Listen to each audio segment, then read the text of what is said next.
الحمد لله رب العالمين والعاقبة للمتقين والصلاة والسلام على سيد الأنبياء والمرسلين وعلى آله وأصحابه وأزواجه وذريته وأهل بيته أجمعين أما بعد فقد قال الله تبارك وتعالى في القرآن المجيد أعوذ بالله من الشيطان الرجيم بسم الله الرحمن الرحيم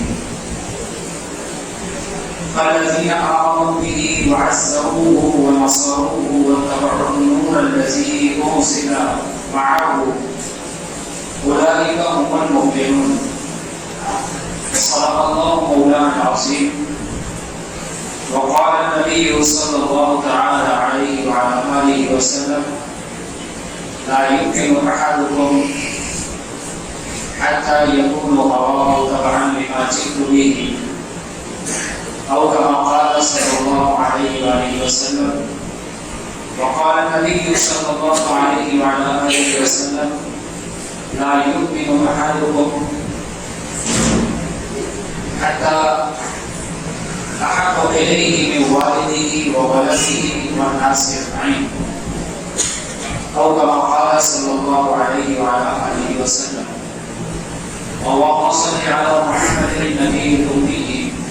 وآله وصحبه ومحبه. عزیزان گرامی، السلام علیکم ورحمۃ اللہ وبرکاتہ. ابھی آپ کے سامنے قرآن پاک کی سورہ اعراف کی آیت کا ایک آخری حصہ تلاوت کیا گیا. یہ بات آپ اور ہم سبھی اچھے طریقے سے جانتے ہیں کہ ابھی ہمارے اس ملک بھارت کے ایک علاقے جسے تریپورہ کہا جاتا ہے، وہاں پر کس طریقے سے حالات بگڑے ہوئے ہیں. جمعہ کے خطاب کے ذریعے سے میں ان لوگوں سے گزارش کروں گا کہ برائے مہربانی، برائے کرم، یہ کب تک اس طریقے سے موت کا امکانات چلتا رہے گا اور کب تک اس طریقے سے مسجدیں جلائی جاتی رہے گی. ہم کبھی تو اپنی آواز کو بلند کرنے کی کوشش کریں اور حکومت وقت سے ہم اس بات کی پریشر بنائیں، دباؤ بنائیں کہ بھئی کسی طریقے سے یہ جو فسادی ماحول بنا ہوا ہے ہندو دہشت گرد تنظیم کی طرف سے، تو اس کو روکنا چاہیے. کوئی بڑی تنظیم و جماعت کے احباب بھی وہاں پر نہیں پہنچ پائے. مسلمانوں کی قیادت کا اعلان کرنے والے لوگ بھی جو اسٹیجوں کے ذریعے سے اپنی قیادت کا اعلان کرتے ہیں اور مسلمانوں کی بے بسی بتا کر ان کی ہمدردیاں بٹورنے کی کوششیں کرتے ہیں، آج وہ لوگ بھی خاموش بیٹھے ہوئے ہیں اور اتنا بھیانک ماحول وہاں پر مچا ہوا ہے، کوئی بولنے کے لیے تیار نہیں ہے. یہ واقعتاً امت مسلمہ کی حیثیت سے ہمارے مردہ ہونے کی دلیل ہے. اور بڑے افسوس کے ساتھ یہ بھی کہنا پڑتا ہے کہ ایک ریلی تریپورہ کے اندر نکلتی ہے ہندو دہشت گرد تنظیم کی طرف سے، اور وہ ریلی کھلے عام ہمارے پیارے آقا حضرت محمد رسول اللہ صلی اللہ علیہ وآلہ وسلم کا نام لے کر آپ کی شان میں گستاخی کرتی ہے. اور آگے جو ہے تو پولیس فورس چل رہی ہے، پیچھے بھی پولیس فورس چل رہی ہے، یہ پوسٹ پناہی پولیس فورس کی بھی ان کے ساتھ لگی ہوئی ہے، اور وہ کھل کر محمد رسول اللہ صلی اللہ علیہ وسلم کا نام لے کر نبی پاک صلی اللہ علیہ وسلم کی شان میں گستاخی کر رہے ہیں. اور ہماری جتنی بھی جماعتیں اور تنظیمیں ہیں سب خاموش بیٹھی ہوئی تماشائی بن کر واٹس ایپ اور فیس بک پر صرف مذمت کرتی ہوئی نظر آ رہی ہے. برائے مہربانی کوئی ٹھوس قدم اٹھانے کی ضرورت ہے. اسی میں ہماری اور آپ کی فلاح ہے اور کامیابی ہے. کامیاب ہونا ہے ہمیں آپ کو تو ہمیں چند کام کرنا ہوگے. سب سے پہلی بنیادی کام یہ کہ ہمیں نبی کریم صلی اللہ علیہ وسلم کی تعظیم کرنا ہوگی. تعظیم کا مطلب یہ نہیں ہے کہ میں تو خود عید و دل فرشینا ہو گیا، میں تو خود نبی پاک صلی اللہ علیہ وسلم کو جو ہے اپنے دل میں بٹھا چکا ہوں اور آپ کی محبت میرے رگ و ریشے کے اندر سما چکی ہے. یہ تعظیم کا صرف ایک پہلو ہے. تعظیم کا دوسرا پہلو کیا ہے کہ محمد رسول اللہ صلی اللہ علیہ وسلم کی ذات پر ہو یا نبی پاک صلی اللہ علیہ وسلم کی تعلیمات پر ہو، یا نبی کریم صلی اللہ علیہ وسلم کی نبوت پر اگر باہر سے کسی بھی قسم کا ظاہری اعتبار سے باطنی اعتبار سے حملہ ہوتا ہے تو یہ نبی پاک صلی اللہ علیہ وسلم سے محبت کا تقاضا ہے کہ ہم اس کا دفاع کریں اور بالکل سیسا پلائی ہوئی دیوار کی طرح ہم سینہ سپر ہو کر جو ہے تو اس کا مقابلہ کریں، ڈٹ کر مقابلہ کریں۔ ہوگا کیا؟ بہت زیادہ ہوا تو ہمیں جیلوں کے اندر ٹھونس دیا جائے گا یا پھانسی کے تختوں کے اوپر چڑھا دیا جائے گا یا ہماری جان بندوق کی گولیوں سے لے لی جائے گی یا ہمیں ذبح کر دیا جائے گا، لیکن خدا کی قسم یہ ہمارے اور آپ کے لیے بڑی کامیابی ہوگی۔ ناموس رسالت صلی اللہ علیہ وآلہ وسلم پر یہ تو ایک مردہ ایمان والے کی نشانی ہے کہ وہ محمد رسول اللہ صلی اللہ علیہ وآلہ وسلم کی ذات مبارک پر کھل کر نام لے کر جو آپ کے ساتھ توہین کی جاتی ہے اور امت مسلمہ جو ہے تو خاموش تماشائی بن کر ہائے افسوس کہتی ہوئی نظر آتی ہے۔ کاش کہ ہمارے اندر کچھ غیرت ایمانی باقی ہو کر کامل مومن نہیں ہو سکتے جب تک کہ نبی کریم صلی اللہ تعالیٰ علیہ وآلہ وسلم سے اپنی جان، اپنے اہل و خاندان، اپنے اہل و عیال سے زیادہ انسان محبت اس کے ساتھ یہ بات کہنا پڑتی ہے۔ اور میں بڑی معافی کے ساتھ اپنے قائدین سے یہ بات کہوں گا کہ برائے مہربانی اگر آپ اپنی قیادت کو محمد رسول اللہ صلی اللہ علیہ وآلہ وسلم کی ناموس سے زیادہ اہم سمجھتے ہیں تو خدا کے لیے ہمیں ایسی قیادت کی ہرگز ضرورت نہیں ہے۔ ہم ایسی قیادت کو اٹھا کر زمین پر پھینک کر مارنے کے لیے تیار ہے جو قیادت محمد رسول اللہ صلی اللہ علیہ وآلہ وسلم کی ناموس کے لیے آواز کام کر سکے۔ برائے مہربانی ہم اس بات کی طرف توجہ دیں۔ دیکھیے نبی کریم صلی اللہ علیہ وآلہ وسلم سے محبت کے کیا تقاضے تھے، ایک دو نہیں بلکہ سینکڑوں اور لاکھوں کی تعداد میں ہم اور آپ کو نبی پاک علیہ السلام کے محبت کرنے والے دیوانوں کے تاریخیں مل جائے گی۔ چند حدیثیں میں آپ کے سامنے پیش کرنے کی کوشش کروں گا کہ جس میں نبی کریم علیہ السلام سے محبت کرنے والے محبین نے جو سر انجام دیے ہیں اپنے کارناموں کو، اس کو ہم اپنے سامنے رکھے۔ میں کوئی اقسام کی بات نہیں کرنے کروں گا بلکہ میں ان مخصوص کتابیں جن کتابوں کو پوری امت مسلمہ مانتی ہے، بخاری، مسلم، ترمذی، ابو داؤد، ان حدیث کی کتابوں کے حوالے سے بتاتا ہوں کہ ایک عاشق رسول کیسا ہوتا ہے، نبی کریم صلی اللہ علیہ وآلہ وسلم کی ناموس پر کس اعتبار سے وہ حفاظت کے لیے کھڑا ہوتا ہے۔ ضروری نہیں ہے کہ ہر ایک کے بازو کے اندر قوت ہو نبی پاک صلی اللہ علیہ وسلم کی ناموس کی حفاظت کی، اگر قلم کے اندر طاقت ہے، قلم کے ذریعے سے ناموس رسالت کی حفاظت ہماری ذمہ داری ہے، بازو کی طاقت ہے تو قوت بازو کے ذریعے سے نبی پاک علیہ السلام کے ناموس کی حفاظت ہماری ذمہ داری ہے۔ اور اگر زبانی طاقت ہمارے پاس ہے، لسانی طاقت ہے، تو اپنی زبانی طاقت کو استعمال کرتے ہوئے نبی کریم صلی اللہ علیہ وآلہ وسلم کے ناموس کی حفاظت ہماری آپ کی اور بڑی ذمہ داری ہے، ورنہ ہمارا ایمان ناقص ہے۔ گزشتہ ہفتے میں نے شعر آپ کو سنایا تھا کہ محمد سے محبت دین حق کی شرط اول ہے۔ آپ کو یاد ہوگا محمد سے محبت دین حق کی شرط اول ہے، اگر اس میں رہی خامی تو سب کچھ نامکمل ہے۔ چاہے کچھ ہو جائے لیکن نبی پاک علیہ السلام سے محبت کے جو تقاضے ہیں اس کے اندر اگر خامی رہی تو یہ سارے کے سارے اعمال نامکمل قرار دیے جائیں گے۔ میں ابھی آپ کو ایک روایت سناتا ہوں، متفق علیہ ہے، بخاری مسلم کی ہے، ترمذی، ابو داؤد اور نسائی وغیرہ کے اندر یہ روایت نقل کی گئی ہے، جس کے راوی حضرت انس بن مالک رضی اللہ تعالیٰ عنہ فرماتے ہیں کہ عن انس بن مالک رضی اللہ تعالیٰ عنہ ان رسول اللہ صلی اللہ علیہ وآلہ وسلم دخل عام الفتح وعلى رأسه المغفرة فلما نزعه جاء رجل فقال إن ابن خطل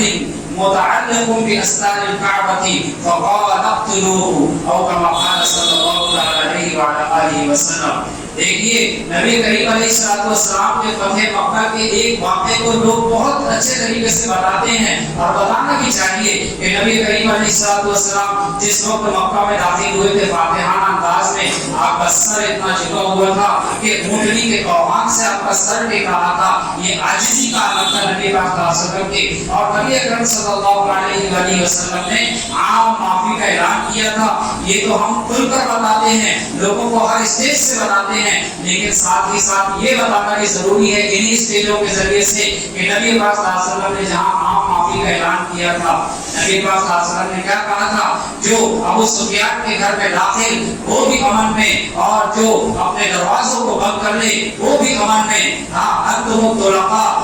لا تثریب اليوم انتم الطلقاء، کہ آج کسی سے بدلہ نہیں لیا جائے گا، سب کو عام معافی کا اعلان کیا جاتا ہے۔ نبی کریم علیہ السلام جب طواف کعبہ سے فارغ ہوئے اور آپ بیٹھے ہوئے تھے اسی فتح مکہ والے دن، تو ایک صحابی نبی کریم علیہ السلام کی خدمت میں آیا اور کہنے لگے، اے اللہ کے رسول صلی اللہ علیہ وآلہ وسلم، ایک شخص ہے ابن خطب نام کا جس نے آپ کی شان میں بے پناہ گستاخیاں کی۔ نبی کریم علیہ السلام نے فرمایا، میں اس ابن خطب کو جانتا ہوں جس نے میری شان کے اندر بے پناہ گستاخیاں کی ہے۔ نبی پاک علیہ السلام نے کہا کہ کہیے آپ کیا کہنا چاہتے ہو؟ تو انہوں نے کہا کہ ابن خطب بھی آج مکہ کے اندر موجود ہے اور اپنی جان کو بچانے کے لیے کعبے کے غلاف کے اندر چھپا ہوا ہے۔ اے اللہ کے نبی صلی اللہ تعالی علیہ وآلہ وسلم، آپ کا گستاخ ہے، آپ کی شان میں گستاخی کیا ہے اور کعبے کے غلاف کے اندر چھپا ہوا ہے۔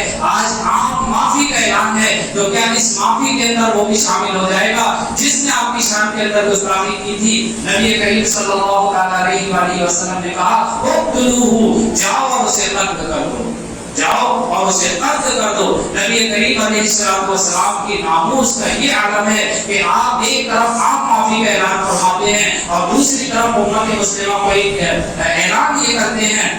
اور ایک نصیحت یہ فرماتے ہیں، یا یوں کہہ دو کہ حکم قیامت تک کے آنے والے امت مسلمہ کو یہ دے کر جاتے ہیں کہ عام معافی کے اعلان کے باوجود گستاخ رسول کا انجام قتل ہوگا، گستاخ رسول کا انجام قتل ہوگا، چاہے وہ کعبے کے خلاف ہی کے اندر کیوں نہ سمٹ جائے۔ لیکن آج ہم جو ہے تو سرد ہونے کا شکار ہو گئے، نہ جانے ٹھنڈا پی کر اتنے ٹھنڈے ہو گئے کہ ہمارے خون پہ منجمد ہو گئے۔ کاش کے غیرت ایمانی، کاش کے نبی پاک علیہ السلام کی محبت، کاش کے نبی پاک علیہ السلام کے ناموس کی خاطر ہمارے خون کے اندر ذرہ برابر بھی گرمی ہوتی کہ ہم اپنے دروازوں ہی کے اوپر آ کر کھڑے ہو کر کہتے کہ محمد رسول اللہ صلی اللہ علیہ وآلہ وسلم کی ناموس پر میں پہرےداری کے لیے کھڑا ہوں، اور میں ہی نہیں بلکہ میرا پورا کا پورا خاندان نبی کریم علیہ السلام کے ناموس کے اوپر نثار ہونے کے لیے ہر وقت تیار رہے گا۔ کاش کہ ہمارے طرح سے جذبے جاگتے۔ ایک دوسری روایت جس کی راویہ حضرت عائشہ صدیقہ رضی اللہ تعالیٰ عنہ ہے، آپ فرماتی ہیں حضرت حسان بن ثابت رضی اللہ تعالیٰ عنہ کے متعلق ہے، یہ دیکھیے جیسے کہ میں نے کہا کہ جس میں جو طاقت ہے، اگر قوت بازو ہے، قوت بازو سے ناموس رسالت کی حفاظت کی جائے، اور اگر قوت گویائی ہے تو قوت گویائی کے ذریعے، یعنی کہنے کی قوت کے ذریعے سے نبی کریم صلی اللہ علیہ وآلہ وسلم کے ناموس کی حفاظت کی جائے۔ قوت گویائی میں حضرت عائشہ رضی اللہ تعالیٰ عنہ فرماتی ہیں، قالت، آپ فرماتی ہے، سمعت رسول اللہ صلی اللہ علیہ وآلہ وسلم یقول، میں نے تاجدار مدینہ محمد رسول اللہ صلی اللہ علیہ وآلہ وسلم کو فرماتے ہوئے سنا ہے۔ یہ حسان، حضرت حسان بن ثابت رضی اللہ تعالیٰ عنہ کے تعلق سے، حضرت حسان بن ثابت رضی اللہ تعالیٰ عنہ کون ہے؟ حضرت حسان بن ثابت رضی اللہ تعالیٰ عنہ وہ ہے جنہوں نے اپنی زبان مبارک سے ناموس رسالت کی حفاظت کی ہے۔ حسان بن ثابت وہ ہے جنہوں نے اپنے اشعار کے ذریعے سے نبی کریم علیہ السلام کے کردار کو ظاہر کیا ہے، جنہوں نے اپنے اشعار کے ذریعے سے محبت رسول کو اعلیٰ مقام تک پہنچایا ہے اور لوگوں کے سامنے پیش کیا ہے۔ وہ حسان بن ثابت، ان کے تعلق سے نبی کریم علیہ السلام نے کیا فرمایا؟ ان روح القدس لا یزال یوقظ لا یزال یوقظ ما انا فعت عن الله ورسوله وقال سمعت رسول الله صلى الله عليه وسلم يقول خجاهم عصام فشفا وشفا او كما قال صلی اللہ علیہ وآلہ وسلم۔ نبی کریم علیہ السلام فرماتے ہیں کہ حضرت حسان، جب تک تم اللہ عز و جل اور رسول صلی اللہ علیہ وآلہ وسلم کی طرف سے دفاع کرتے رہو گے، جب تک تم اللہ عز و جل اور رسول اکرم اکرم صلی اللہ علیہ وسلم کی طرف سے دفاع کرتے رہو گے تو روح القدس یعنی جبرائیل علیہ السلام تمہاری تعین کرتے رہیں گے. اے حسان، یعنی نبی پاک علیہ السلام فرماتے ہیں حضرت حسان سے کہ جب تک تمہاری زبان نبی کریم صلی اللہ علیہ وسلم کے ہجو کرنے والے کے جواب کے اندر چلتی رہے گی، اللہ تبارک و تعالیٰ کی خدائی اور اس کی کبریائی کے جواب کے اندر چلتی رہے گی، حضرت جبرائیل علیہ السلام کی تم کو حمایت حاصل ہوگی. یعنی ہمیں آپ کو یہ بتایا جا رہا ہے کہ جب تک ہماری زندگیاں، ہمارے ہاتھ، ہمارے کردار، ہماری زبانیں ناموں سے رسالت صلی اللہ علیہ وسلم کی زندگی رہے گی، ان کی حفاظت میں حضرت جبرائیل علیہ السلام کی تعین ہمارے اور آپ کے ساتھ رہے گی. حضرت عائشہ رضی اللہ تعالیٰ عنہ فرماتی ہیں کہ میں نے رسول اللہ صلی اللہ علیہ وآلہ وسلم سے سنا ہے کہ حسان کے کفار قریش کے ہجو کر کے، کفار قریش کی ہجو کر کے، یعنی کہ کفار قریش حضرت محمد رسول اللہ صلی اللہ علیہ وسلم کی شان میں جو گستاخانہ اشعار کہا کرتے تھے، آپ کا جو مذاق اڑایا کرتے تھے، اس مذاق کے جواب میں حضرت حسان بن ثابت رضی اللہ تعالیٰ عنہ نبی پاک صلی اللہ علیہ وسلم کی شان کے اندر، علو شان اور علو مرتبہ کے اندر اشعار کہا کرتے تھے. تو حضرت عائشہ رضی اللہ تعالیٰ عنہ فرماتی ہیں حضور نبی کریم صلی اللہ علیہ وسلم نے حضرت حسان بن ثابت رضی اللہ تعالیٰ عنہ کے اس عمل کو مسلمانوں کے دلوں کا سکون، مسلمانوں کے لیے شفا قرار دیا، اور ساتھ میں یہ کہا کہ اے حسان، تمہارے دل کو بھی اسی سے سکون حاصل ہوگا، تمہیں بھی شفا اسی سے حاصل ہوگا. آج ہم بے اطمینانی کا شکار ہے. کیونکہ نبی کریم علیہ السلام سے محبت کے جیسے ہمارے آپ کے تقاضے ہونا چاہیے، اس میں ہم صفر نظر آتے ہیں. ہم بس یہی سمجھتے ہیں کہ چوراہوں کے اوپر روح ادا کر دیا جائے اور صاحب لوگوں میں روشنیاں لگا دی جائے، بس یہی تقاضا محمد رسول اللہ صلی اللہ علیہ وسلم کی محبت کا ہے. ہرگز نہیں، ہرگز نہیں. محمد رسول اللہ صلی اللہ تعالیٰ علیہ وآلہ وسلم کی ناموس کی حفاظت کا تقاضا یہ ہے کہ ہمارے بدن کا ایک ایک قطرہ لہو نبی پاک علیہ السلام کی ذات، آپ کی صفات، آپ کی رسالت کے لیے قربان ہو جانا چاہیے. یہ ہے محمد رسول اللہ صلی اللہ علیہ وسلم سے محبت کا تقاضا. آج افسوس کہ آج عمومی اعتبار سے ہماری عوام اور خصوصی اعتبار سے ہمارے قائدین بالکل سست نظر آتے ہیں اور خواب خرگوش کے اندر غفلت کی نیند سوتے ہوئے نظر آتے ہیں. میں معتبرانہ تمام قائدین سے درخواست کروں گا کہ برائے مہربانی کوئی ٹھوس قدم اٹھانے کی ضرورت ہے. میں ہمیشہ سے کہتا چلا رہا ہوں کہ ٹھوس قدم اٹھانے کی ضرورت ہے.